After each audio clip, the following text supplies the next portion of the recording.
बिस्मिल्लाहिर्रहमानिर्रहीम। तमाम सुनने वालों को हाफिज़ मदर इकबाल की तरफ से प्यार भरा खुलूस पर अस्सलाम। आप मेरा यूट्यूब चैनल देख रहे हैं। नाज़रीन, इस्लामाबाद से अगर लाहौर की तरफ सफ़र करें M2 पर, तो लाहौर टूल प्लाजा पे करीब दर्जन से ज़ायद जो हैं वो बूथ हैं, और हर बूथ से एक मोहतात अंदाजे के मुताबिक एक बूथ से 1 मिनट में 6 गाड़ियाँ गुजरती हैं, जबकि उसी एक बूथ से 1 घंटे में 360 गाड़ियाँ गुजरती हैं।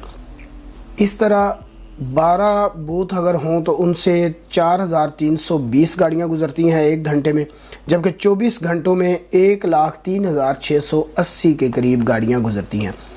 एक गाड़ी का रूटीन जो है वो, छोटी गाड़ी का अगर लगाएं तो 1000 रुपया वो टैक्स जो है वो चार्ज करते हैं, जबकि इससे बड़ी गाड़ियाँ जो है उनके ज़्यादा टैक्सेस होते हैं। हम अगर एवरेज एक गाड़ी को 1000 रुपया लगाएं तो 24 घंटों में ये प्लाजा कम से कम 10.5 करोड़ रुपए जनरेट करता है।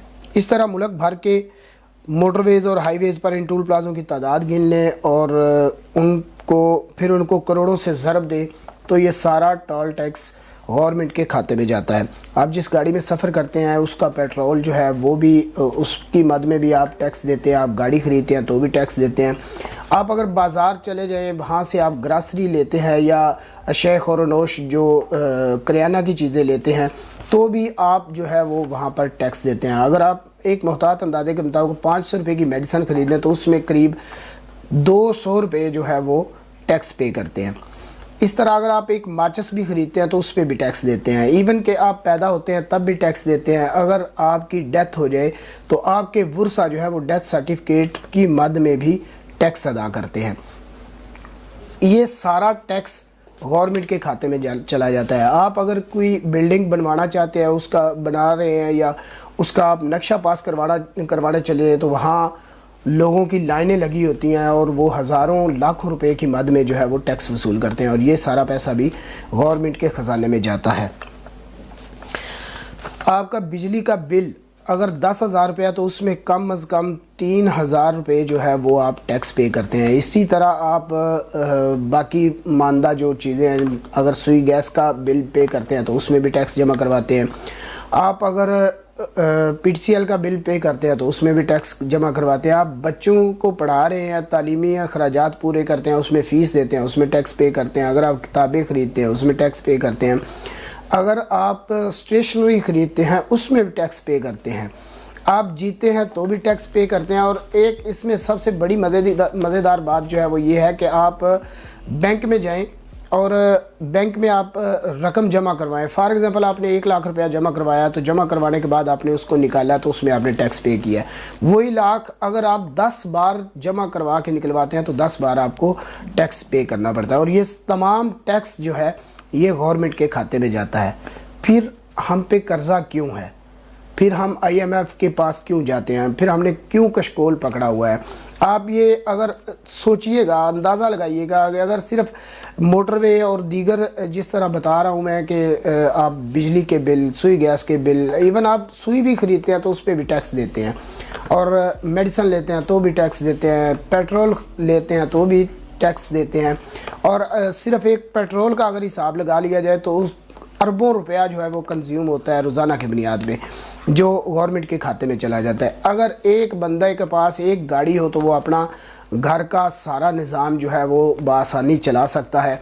गाड़ी के साथ वो, उसने एक गाड़ी अगर टैक्सी चला रहा है वो, तो उसमें वो बच्चों की फ़ीसें भी पे करता है, बच्चों के अखराजात भी बर्दाश्त करता है, घर का सारा किचन वगैरह भी जो है वो जनरेट करता है। और सबसे ज़्यादा चीज़ ये है कि वो तमाम अशिया ख़ोर-ओ-नोश पर जो है वो टैक्स भी पे करता है। इसके बावजूद वो अपना निज़ाम ज़िंदगी जो है वो बआसानी गुजार सकता है, जबकि हमारी हुकूमत जो है वो इतना टैक्स लेने के बावजूद भी हमें डिलीवर भी कुछ नहीं करते, और फिर इसके बावजूद भी वो रो रहे हैं। आप अगर सड़कों का हिसाब लगा लें, जो GT रोड है, आम छोटे मोटे जो रोड है, वहाँ पर मुख्तलिफ जगहों पे नाके लगाए हुए हैं और मनमाने जो है वो टैक्स वसूल कर रहे हैं, कोई पूछने वाला नहीं है। इतने टैक्स देने के बावजूद भी अगर हम भिखारी हैं और हमने अपना कशकोल ख़त्म नहीं करना तो थोड़ा नहीं, बहुत ज़्यादा सोचने की ज़रूरत है।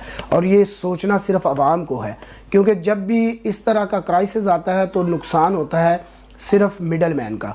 نہ تو بہت زیادہ امیر جو ہوتے ہیں ان کا نقصان ہوتا ہے، اور نہ ہی جو بہت زیادہ غریب ہوتے ہیں ان کا نقصان ہوتا ہے۔ جو بہت زیادہ غریب ہوتے ہیں ان کی طرف سب کا دھیان ہوتا ہے کہ یار یہ غریب بندے ہیں، ان کی ہیلپ کیجئے گا۔ اور جو بہت بڑے بزنس مین ہوتے ہیں وہ تو آلریڈی بزنس مین ہوتے ہیں، ان کے پاس تو پیسے ہی اتنا ہوتا ہے، وہ باہر چلے جائیں گے یا کہیں اور شفٹ ہو جائیں گے، وہاں جا کے اپنا بزنس کر لیں گے۔ جو مڈل مین ہوتا ہے، سفید پوش جو بندہ ہوتا ہے، وہ سب سے زیادہ متاثر ہوتا ہے، کیونکہ وہ بیچارہ کسی کے سامنے ہاتھ نہیں پھیلا سکتا، اور کوئی اس کو اس قابل نہیں سمجھتا کہ اس کو ہم اپنے جو ہے وہ اس کی ہیلپ کر سکیں، کیونکہ وہ سفید پوشی کا بھرم رکھ رہا ہوتا ہے، سب سے زیادہ متاثر ہوتا ہے۔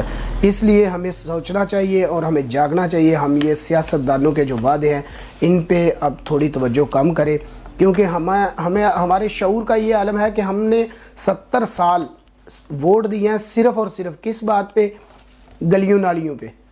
ہم 40 لاکھ روپیہ لگا کے اپنا گھر تعمیر کر لیتے ہیں، لیکن اس کے باہر جو گلی ہے، اپنے دروازہ جو ہے وہ ہم چھوڑ دیتے ہیں کہ جی یہ ہم سیاستدانوں سے کروائیں گے، ان سے کہیں گے کہ یہ گلیاں بنا دیں اور نالیاں بنا دیں، اور ہم نے آج تک اسی پہ ووٹ دیا ہے۔ ہمیں شعور کی ضرورت ہے۔ ہم نے اپنے گھر کے سامنے گلی بنوانے کے لیے جو ہے وہ اپنے بچوں کا مستقبل داؤ پہ لگا دیا ہے، اور ہم نے کبھی یہ نہیں سوچا کہ ہمارے مستقبل میں جو ہمارے ملک کا حکمران ہے وہ کس سمت جا رہا ہے، اس کی جو ترجیحات ہیں وہ کیا ہے، اس کے پاس کوئی آئیڈیالوجی بھی ہے، یا وہ اپنی جو ہے وہ اپنا وقت پاس کر رہا ہے یا اپنی جائیدادیں بنا رہا ہے۔ تو اس کے لیے تھوڑا نہیں بہت سوچیے گا۔ اپنا بہت سارا خیال رکھیے گا۔ اجازت دیجیے۔